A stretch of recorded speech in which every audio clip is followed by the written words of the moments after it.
Good morning everyone. सर्वप्रथम आयुर्वेदाचे आद्य देवता भगवान धन्वंतरीला वंदन करूया. यो विश्वं विदधाति पाति सततम संहारयत तेजसा सृष्ट्वा दिव्यमहोषधींश विविधान् दूरीकरोत्यामयान् बिभ्राणो अंजलिना चकास्ति भुवने पीयूषपूर्णं घटम् तं धन्वन्तरि रूपमीश ममलं वन्दामहे श्रेयसे वंदामहे श्रेयसे वंदामहे श्रेयसे. भगवान धन्वंतरीला वंदन करून आपण आजच्या लेक्चरला सुरुवात केली आहे.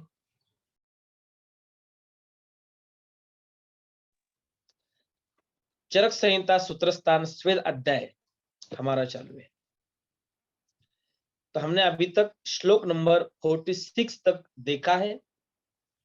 46 श्लोक तक आचार्य चरकाचार्य ने स्वेदन के प्रकार बताए हैं. स्वेदन के प्रकार हमने बल के अनुसार देखे. महान स्वेद, मध्यम स्वेद, मृदु स्वेद. दोष के अनुसार देखे. वात कफ दोषों के लिए स्निग्ध रुक्ष स्वेद, वात के लिए स्निग्ध स्वेद, कफ के लिए रुक्ष स्वेद. स्थान भेद के अनुसार हमने देखे. आमाशयगत वात है तो वह रुक्ष पूर्वक स्निग्ध स्वेद करना है, और पक्वाशयगत कफ है तो वह स्निग्ध पूर्वक रुक्ष स्वेद करना है.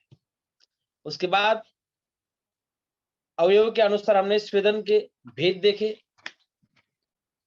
पुरुषन हृदय दृष्टि में मृदु स्वेद करना यह स्वेद निषेध बताया है. वंशन प्रदेश में मध्यम प्रकार से स्वेद करना है. और अभी हम देख रहे हैं आचार्य चरकाचार्य ने 13 प्रकार के स्वेद बताया है. संकर प्रस्तरो नाड़ी परिषेक अवगाहनम जैंताक अश्मघन कर्षु कुटी भू कुंभिकैवच कूपी हुलाक इत्यन्ते स्वेदयन्ति त्रयोदशाः. तो यहाँ 13 प्रकार के स्वेद हम देख रहे हैं. संकर, प्रस्तर, नाड़ी, परिषेक, अवगाहन, जैंताक, अश्मघन, कर्षु, कुटी, भू, कुंभिका, कूप, हुलाक. 13 प्रकार के स्वेद स्वेदन का कार्य करते हैं. अब क्रम से इन सबका हम ठीक ठीक वर्णन कर रहे हैं. इसके साथ साथ आचार्य सुश्रुत,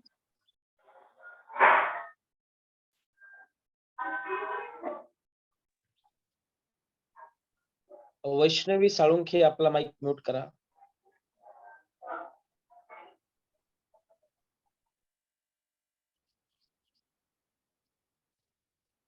आचार्य वाग्भटाचार्य, आचार्य शुक्लाचार्य ने 4 प्रकार के स्वेदन प्रकार बताए. तापस्वेद, उष्म स्वेद, उपनाह स्वेद और द्रव स्वेद बताया है आचार्य सुश्रुत और आचार्य वाग्भट. द्रव स्वेद के भी 2 प्रकार है, एक परिषेक स्वेद और एक अवगाह स्वेद. तो ये सारे प्रकार. अब हम जैंताक स्वेद हमारा चालू है. श्लोक नंबर 46 देखिए. जैंताक स्वेद. उसके पहले हमने स्वेदन योग्य कौन है, अयोग्य कौन है, उसके सम्यक योग, अयोग, अतियोग का भी हमने विस्तार से वर्णन देखा है. अभी आज हम जैंताक स्वेद हमारा टॉपिक चालू है.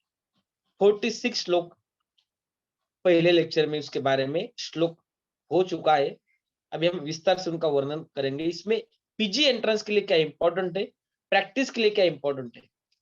फिलहाल हम प्रैक्टिस में देखते हैं तो अभी बाष्प स्वेद और नाड़ी स्वेद उसका ही ज्यादा से ज्यादा यूज किया जाता है. जो 13 प्रकार बताया है सभी का अभी यूज नहीं होता है. कई ऐसे 13 में से कई ऐसे कम प्रकार है जिसका अभी प्रैक्टिकली हम यूज करते हैं. जैसे कि षष्टिशालिक पिंड स्वेद है, पत्र पोट्टली स्वेदन है, वालुका पोट्टली स्वेदन है, लवन पोट्टली स्वेदन है. तो बाष्प स्वेद है, नाड़ी स्वेद है, उसका ज्यादा से ज्यादा हम यूज करते हैं. तो जैंताक स्वेदी विधि क्या है, 6 नंबर का प्रकार बताया है, उसमें क्या क्या इंपॉर्टेंट देखिए। श्लोक नंबर 46।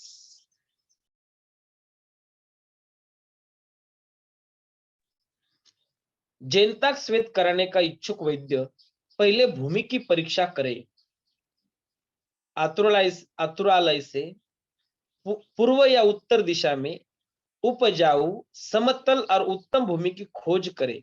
अभी इसमें इंपॉर्टेंट क्या है वो मैं बताऊंगा, सिर्फ पहले जनताक स्वेद विधि क्या है, कैसे है, एक अभी सुन लो। नाइस टू नो है, इसके ऊपर ज्यादा क्वेश्चन नहीं आते हैं, फिर भी हम एक एक बार पढ़ के लेंगे। तो जनताक स्वेद करने का इच्छुक वैद्य पहले भूमि की परीक्षा करे, आतुरालय से पूर्व या उत्तर दिशा में उपजाऊ, समतल और उत्तम भूमि की खोज करे, जहां की मिट्टी काली, मधुर या सुनहरी पीली हो, वहां वापी या कमलों से सुशोभित किसी जलाशय के दक्षिण या पश्चिम तट पर, जहां जलाशय में उतरने के लिए सुंदर सीढ़ियां बनी हो, एक समान समतल भूमि के एक भाग में जलाशय के 7 या 8 हाथ हटकर पूर्व के रुख या उत्तर के रुख घाट की ओर मुख करके एक गोल घर कुटागार बनवाए। लंबाई, चौड़ाई और ऊंचाई में वह गोल घर 16-16 हाथ होना चाहिए, अंडरलाइन करो। उसमें अनेक रोशनदान हो और सुंदरता से मिट्टी द्वारा दीवारें लिपि पुती हो। उस गोल घर के भीतर दीवार से सटाकर एक हाथ ऊंचा और एक हाथ चौड़ा चबूतरा बनवाए, जो द्वार को छोड़कर एक छोर से दूसरे छोर तक विस्तीर्ण हो।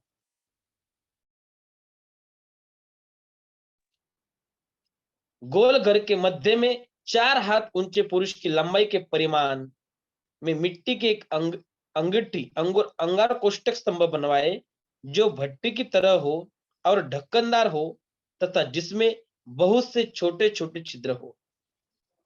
उस अंगीठी को खैर तथा बड़े पत्तों वाले पलाश की लकड़ियों से भरकर उसमें आग लगवा दे। वैद्य यह जान ले कि लकड़ियां एकदम जल चुकी है, उनसे धुआं नहीं निकल रहा है और अंगार कुष्ठ केवल आग से तपा हुआ है, तथा उसमें उतनी उष्णता है जिसमें स्वेद लिया जाना चाहिए। तब उस स्वेद योग्य पुरुष को देह पर तेल की मालिश कराकर हल्का कपड़ा उड़ाकर गोल घर में प्रवेश कराए। अभी उन्होंने सिचुएशन बताई है कि जेनताक स्वेद बनाने के वक्त क्या क्या करना है। अभी जेनताक स्वेद की सभी तैयारी हो चुकी है, अभी पेशेंट को क्या करना है, स्नेहन करना है, क्योंकि स्वेदन के पूर्व स्नेहन करना जरूरी है। अभी स्नेहन करने के बाद देखो, जब वो कुटागार में प्रवेश करेगा तो प्रवेश करते समय उसे समझा देवे, हे सौम्य, आप अपने सुख और आरोग्य के लिए कुटागार में प्रवेश करें। भीतर जाकर चबूतरे पर बढ़ चढ़कर कभी इस करवट कभी उस करवट सुखपूर्वक सो जावे, चाहे जितना पसीना हो या मूर्छा भी हो, जब तक श्वास प्रश्वास ठीक रहे तब तक चबूतरे को न छोड़े, क्योंकि इस चबूतरे से गिर जाने पर पसीना से और मूर्छा से ग्रस्त होने के कारण आप मुख्य द्वार को नहीं प्राप्त कर सकेंगे, जिससे शीघ्र मृत्यु हो जाएगी। इसलिए इस चबूतरे को कदापि मत छोड़िएगा। जब आप जाने के शरीर से कफ की जकड़ाहट मिट गई है, शरीर से पसीना पूर्णतः बाहर निकल गया है, सब स्रोतों के मुख खुल गए हैं, शरीर हल्का हो गया है, विबंध, स्तब्धता, सुनापन, निद्रा और शरीर का भारीपन हट गया है, तब उस चबूतरे के साथ साथ द्वार तक पहुंच जाएगा। निकलकर आंखों की रक्षा के लिए उन्हें शीतल जल से मत धोएगा। ऐसा करने से शीत से उपहत उष्मा नेत्रों को हानि पहुंचाती है। जब ताप और बेचैनी धीरे धीरे हट जावे, तब एक मुहूर्त के बाद सुखोष्ण जल से स्नान करने के पश्चात भोजन कीजिएगा। इस प्रकार जैनताक स्वेद की विधि बतलाई गई है। अभी एग्जाम में इंपॉर्टेंट क्या है, अंडरलाइन करो। अभी इसमें जैनताक स्वेद जो वर्णन किया है, तो यह कुटागार निर्माण किया है, अंडरलाइन करो, जैनताक स्वेद के लिए कुटागार का निर्माण किया है। सेकंड, भूमि परीक्षण किया है। थर्ड, कुटागार जो होता है, जो कुटी है, उसके मध्य स्थान में अंगार कोष्टक रखे हैं। अंगार कोष्टक यानी जो रहता ना अग्नि वाला सब, वो अंगार कोष्टक। और अंगार कोष्टक जहां है वहां उसी साइड बाजू में वहां पेशेंट को जो तप्त हुआ कुटागार है उससे स्वेदन होने वाला है। कुटागार में अभ्यंग के पश्चात प्रवेश करना है। स्वेदन कालावधि 1 मुहूर्त बताया है। और जैनतक स्वेद का वर्णन हेमंत ऋतु में आया है। इंपॉर्टेंट है, अंडरलाइन लिख लीजिए, हेमंत ऋतु में जैनतक स्वेद का वर्णन आया है। इंपॉर्टेंट है। स्वेदन कालावधि 1 मुहूर्त बताइए, बस नाइस टू नो है। श्लोक नंबर 46 में देखो, लास्ट लाइन में, मुहूर्तात सुखोष्णेन,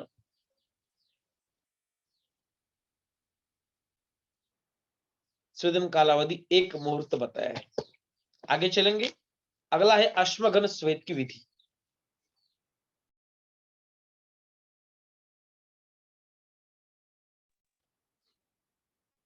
श्लोक नंबर 47 देखो, शयानस्य प्रमाणेन घनाम अश्वमयीं शिलां तापयित्वा मारुतग्नेर दारुविसं प्रदीपितेः विपूज्य सर्वान् अंगारान् प्रोक्ष्य च उष्णवारिना ताम शिलामत कुर्वीत कोशयावि संस्तराम तस्यां स्वभक्त सर्वांग स्वपन्न विद्यति ना सुखम कौरवाजिन कौशय प्रावाराध्ये सुसंवृतः इति उक्त अश्मगन स्वेदः।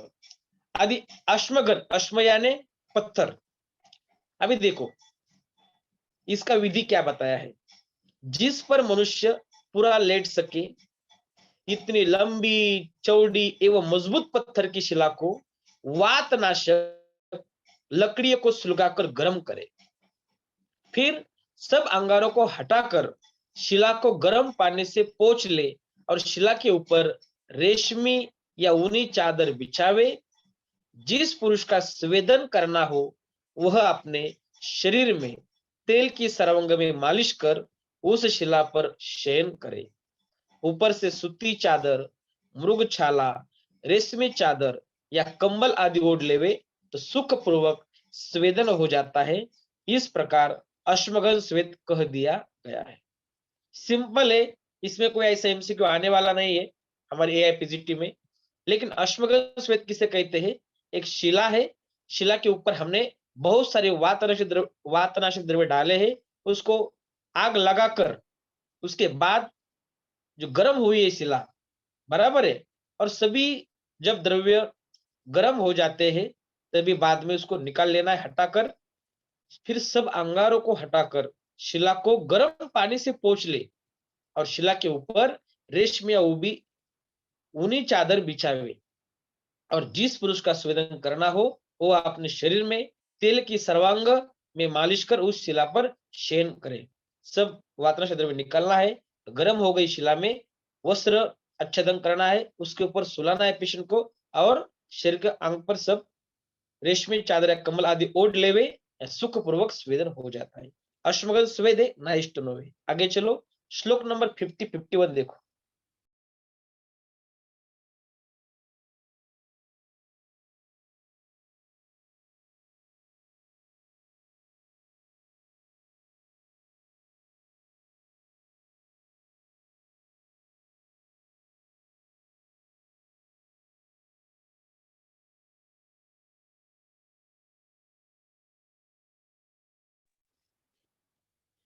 श्लोक नंबर 51, कर्षु स्वेद की विधि।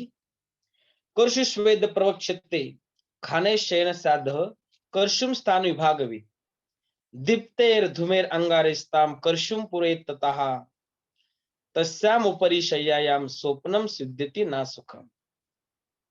कर्षु स्वेद अभी 8वां स्वेद का प्रकार है। कर्षु स्वेद कहा जा रहा है। स्वेद योग्य स्थान को और उसके प्रमाण को जानने वाला वैद्य चारपाई के नीचे एक गर्त खोदवावे। चारपाई जिला महाराष्ट्रामध्ये बाज म्हणतात। तो चारपाई के नीचे गर्त खड्डा खुदवे, करशु यानी खड्डा, उसमें सुलगते हुए बिना धुए के कोयले के अंगारों को डालकर उसे भर दे, उसे गड्ढे पर चारपाई डालकर सोने वाले व्यक्ति का सुखपूर्वक स्वेदन किया जाता है। अभी जो हमें हमें अश्वगंध स्वेद देखा, शयनस्य प्रमाणेन घन अश्वमयी शिलाम, मारुतग्न दारू प्रदीप्त करून संतप्त करने के लिए हमने जो देखा, अंगार निर्हरण किया, उष्ण जल प्रक्षेपण किया, उसके बाद कौशय वस्त्र, कौरवार्जिन आच्छादन करके हमने स्वेदन किया है। तो करशु में क्या है? करशु यानी खड्डा, खाटे खालचा खड्डा, एक पलंग असतो किंवा बाज असते, त्याच्या खाली जो खड्डा असतो, त्यात फक्त खड्डा खांदायचा, त्याच्यामध्ये बरेच वातनाचे द्रव्य टाकायचे, तप्त करायचे आणि त्यात दीप्त अंगार पूरण करायचं, तस्य ऊपर शय्या आच्छादन करून स्वेदन करना है। तो नीचे से जो तप्त हुए स्वेदन आ जाएगा, उससे जो लिटा हुआ जो रुग्ण है, उससे क्या हो जाएगा? स्वेदन हो जाएगा। चारपाई के नीचे से स्वेदन, अग्नि आग, ताप स्वेद जिससे कर सकते हैं हम, तो वही कृष्वेद है, नाइष्टनो है। आगे है कुटी स्वेद, देखिए 52, 53, 54।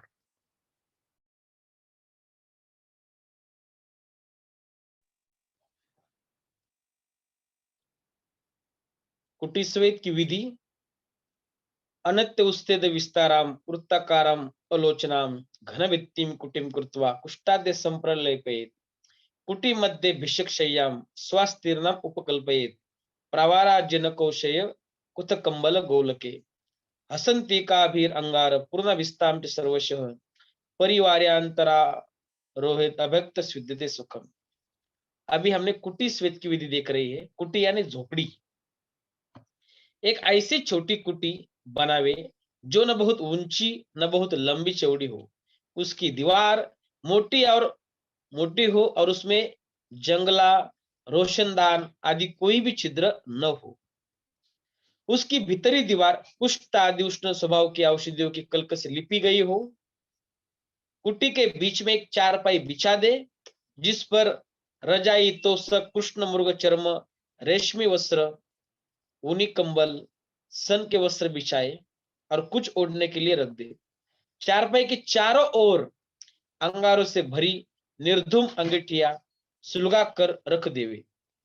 फिर वातहर तेल की मालिश कर उस चारपाई पर लेटने से अनायास सुखपूर्वक स्वेदन हो जाता है। ये भी नाइष्टुनो है। कुटी स्वेद यानी कुटी में मिलने वाला स्वेद, बस। उसमें दिया अनति उस्सेद विस्तार वृत्ताकारम अलोचनम, अलोचन मीन्स खिड़की विरहित, वृत्ताकारम अंडरलाइन करो, कुटी कैसी होनी चाहिए? गोलाकार होनी चाहिए, वृत्ताकारम। घन भित्ति कुटी त्वचा कुष्ठाद्य संप्रलेप, वहां जो कुटी है उसको क्या करना है? जो वातनाशक द्रव्य उनसे लेप करना है। और कुटी कहा? कुटी के मध्य स्थान में शय्या स्थापन करनी है, और शय्या मध्य स्थाने हसंतिका, हसंतिका यानी अंगार धनिका, हसंतिका। तो कुटी स्वेद में एक ऐसी छोटी कुटी बनावे जो न बहुत ऊंची न बहुत लंबी चौड़ी हो, उसकी दीवार मोटी हो और उसमें जंगला, रोशनदान आदि कोई भी छिद्र न हो। और क्या करना है? घन भित्तिम कुटी कृत्वाम कुष्ठाद्य संप्रलेपयेत, उसकी भीतरी दीवार कुष्ठ आदि उष्ण स्वभाव की औषधियों से कल्क से लिपी गई हो। कुटी के बीच में एक चारपाई बिछा दे, जिस पर रजाई, तोशक, कृष्ण मृग चर्म, रेशमी वस्त्र, ऊनी कंबल, सन के वस्त्र बिछाए और कुछ ओढ़ने के लिए रख दे।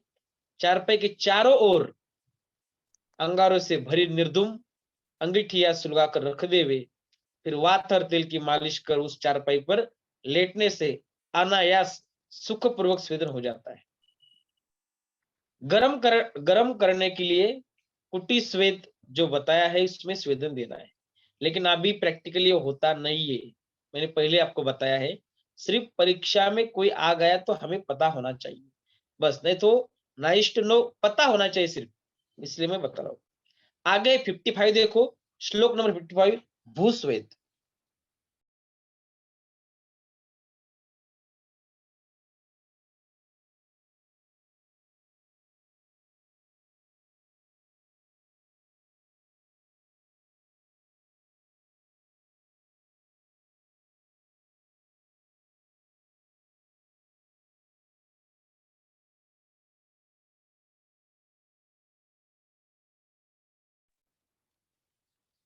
भूस्वेद में क्या दिया है, य एव अश्मघन स्वेद विधिर्भूमो स एव तु प्रशस्तायाम निवातायाम समायाम उपदिश्यते।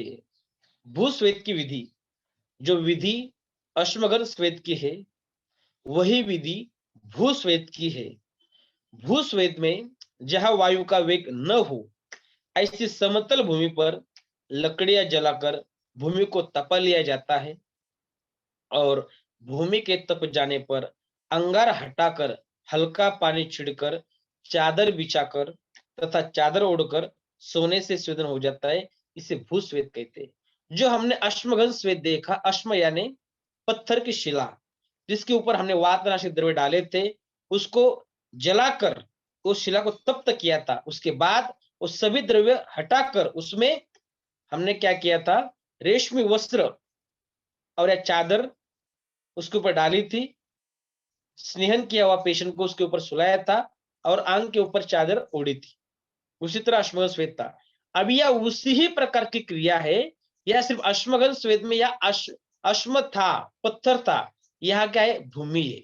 सेम प्रक्रिया है। तो भूमि यानी जमीन के ऊपर सब द्रव्य डालने हैं। जो विधि अश्मगन स्वेद की है, वही विधि भूस्वेद की है। भूस्वेद में जहां वायु का वेग न हो, ऐसी समतल भूमि पर लकड़ियां जलाकर भूमि को तपा लिया जाता है और भूमि के तप जाने पर अंगार हटाकर पानी छिड़कर चादर बिछाकर तथा चादर ओढ़कर सोने से स्वेदन हो जाता है। उसे भूस्वेद कहते, नाइस्ट नो है। 56 देखो, कुंभी स्वेद की विधि। कुंभिम वातहर क्वाथ पूर्णाम भुवो निखानयेत अर्धभागम त्रिभागम वा शयनम तत्र चोपरि स्थापयद आसनम वापि न अतिसान्द्र परिच्छदम अथ कुंभ्याम सुसंतप्तान प्रक्षिपेदय सुगुणान पाषाणान उष्मना तेन तस्तः सिद्ध्यति वा सुखम सुसंवृतांग स्वभक्त स्नेहर अनिल नाशने। अभी देखिए,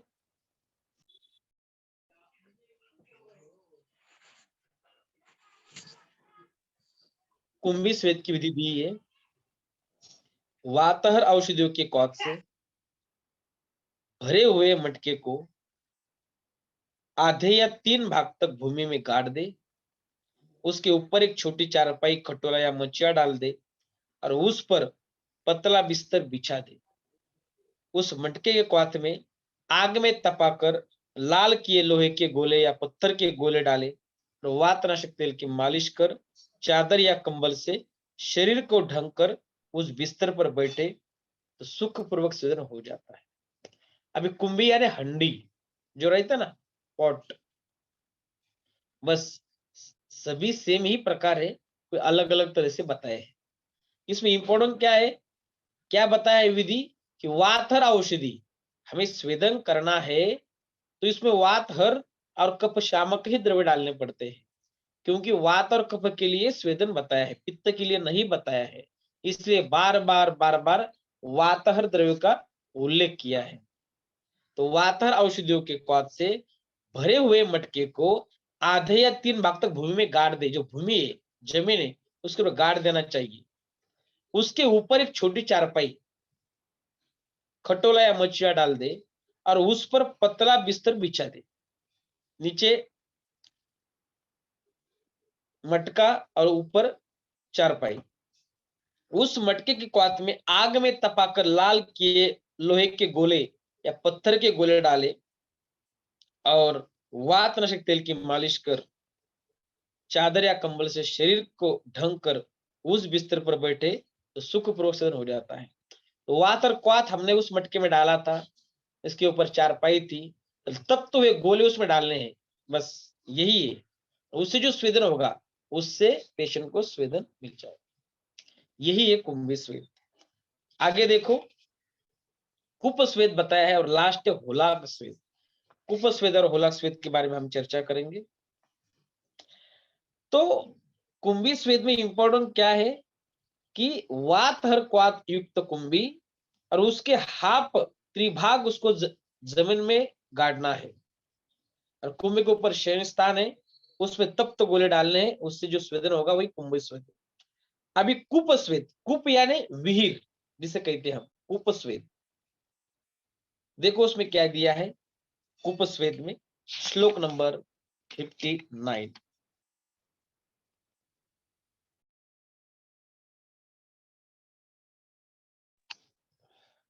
कुपम शयन विस्तारम द्विगरम चापि वेदत, देशे निवातशस्ते च कुर्यादंत सुमार्जितम, हस्त्यश्व गोकुरुष्टानाम करिशेर्दग्ध पूरिते, सुवच्छन्नम सुसंस्तीर्णे अभ्यक्तम स्विद्यति ना सुखम। चारपाई की लंबाई चौड़ाई के हिसाब से लंबा चौड़ा और चारपाई की लंबाई से दुगुना गहरा हुआ कुआ अच्छे वायु के वेग से रहित स्थान में बनवाकर भीतर से लिप पोत कर तैयार कर ले, उसे हाथी, घोड़ा, गाय, गधा और ऊंट के सूखे उपले से भरकर सुलगा दे। जब अग्नि निर्धूम हो जाए तो उस पर चारपाई बिछाकर बिस्तर लगाकर शरीर में वात तेल की मालिश कर चादर से शरीर को ढककर उस चारपाई पर बैठने सोने से सुखपूर्वक स्वेदन हो जाता है। इसे कुप स्वेद कहते हैं।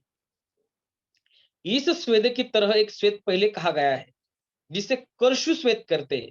कर्षु स्वेद कहते, कर्षु यानी खड्डा, हमने देखा था नीचे खड्डा था, उसमें वातर द्रव्य डाले थे, उससे जो स्वेदन जो बाष्प आ रहा था, उससे ऊपर चारपाई था उसमें पेशेंट को सुलाया था, उससे स्वेदन हो रहा था। उसी तरह ये बताया है।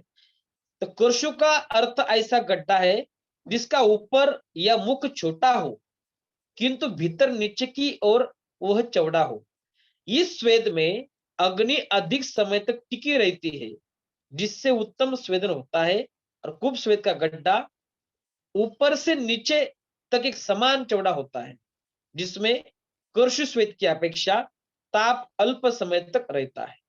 समझ में आया? तो यहाँ एग्जाम की इंपॉर्टेंट क्या है, तो जहां जो चारपाई है उसके दुप्पट नीचे जो बना हुई कूप है, तो कूप निर्माण करना है। उसमें जो हम डाल रहे हैं तो वहां हस्ती, अश्व, गो, खर, उष्ट्र, दग्ध, करिश, जो गोवऱ्या म्हणतो आपण, तो उसमें डालने का है। ये नाइस टू नो है, इतना भी इंपॉर्टेंट नहीं है।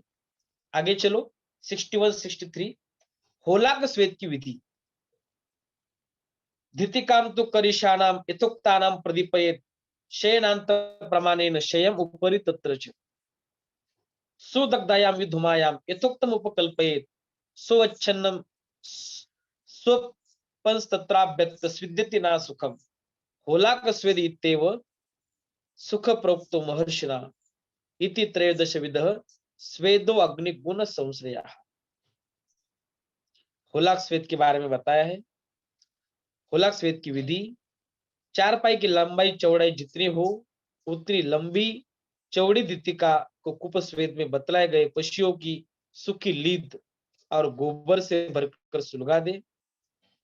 निर्धूम अग्नि हो जाने पर उसके ऊपर चारपाई डालकर उस पर हल्का बिस्तर बिछा दे, फिर वातहर तेल की मालिश कर उस चारपाई पर ओढ़कर सो जावे तो उस पुरुष का सुखपूर्वक स्वेदन हो जाता है। महर्षियों ने इसका नाम होलाक स्वेद बतलाया है। इस प्रकार अग्नि संयोग से होने वाले इन 13 प्रकार के स्वेदों का वर्णन कर दिया है। इसमें इंपॉर्टेंट क्या है, शुष्क गोमा युक्त धितिका निर्माण, अंडरलाइन करो, धितिका।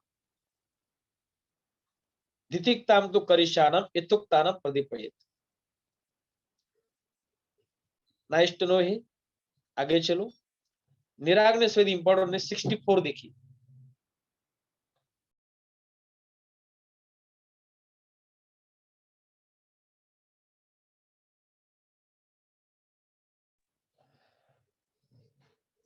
अभी हमने स्वाग्नि स्वेद देखे 13, संकर प्रस्तरो नाड़ी परिषेक अवगाहनम जेंता कश्मकर कर्षु कुटिभि कुंभी कैवच कुपी होला कीर्त्यंते स्वेदयंती त्रयोदशा। जो संकर स्वेद देखा उसमें पिंड स्वेद कहते हैं, प्रस्तर स्वेद, नाड़ी स्वेद हम नलिका से स्वेदन करते हैं, परिषेक स्वेद जिसे हम धारा जैसा स्वेदन करते हैं, जैसा शावर होता है, अवघा जिसे टब्बात कहते हैं, संकर प्रस्थ नाड़ी परिषेक और जेंताक्षता भी हमने देखा, अश्वगन करशु कुटी भू कुंभी कुपी होला कीर्तनते, ये 13 प्रकार हमने देखे। इसमें स अग्नि स्वेद कौन से है और निराग्नि स्वेद कौन से है, ये आपको पता होना चाहिए। यही एमसीक्यू होता है और ज्यादा क्वेश्चन स्वेदन की इस प्रकार है, इसके ऊपर आते नहीं है। ताप स्वेद, उपना स्वेद, उष्ण स्वेद और द्रव स्वेद, इस 4 स्वेदन के जो प्रकार बताए वाग्भटाचार्य और आचार्य सुश्रुत ने, उसके अंदर कौन से स्वेदन के प्रकार है, 13 जो प्रकार है वो 4 में समाविष्ट होते हैं, वो कौन से होते ये इंपॉर्टेंट। अभी 13 प्रकार के स्वेद होने के बाद निराग्नि स्वेद बताया है, जहां अग्नि नहीं है लेकिन स्वेदन होता है, उसे कहते हैं निराग्नि स्वेद। अभी वो क्या है देखिए, श्लोक नंबर 64 में देखिए,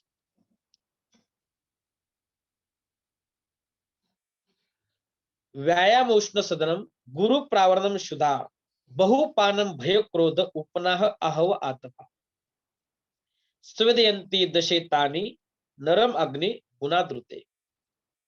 निराग्नि स्वेदन के प्रकार व्यायाम से,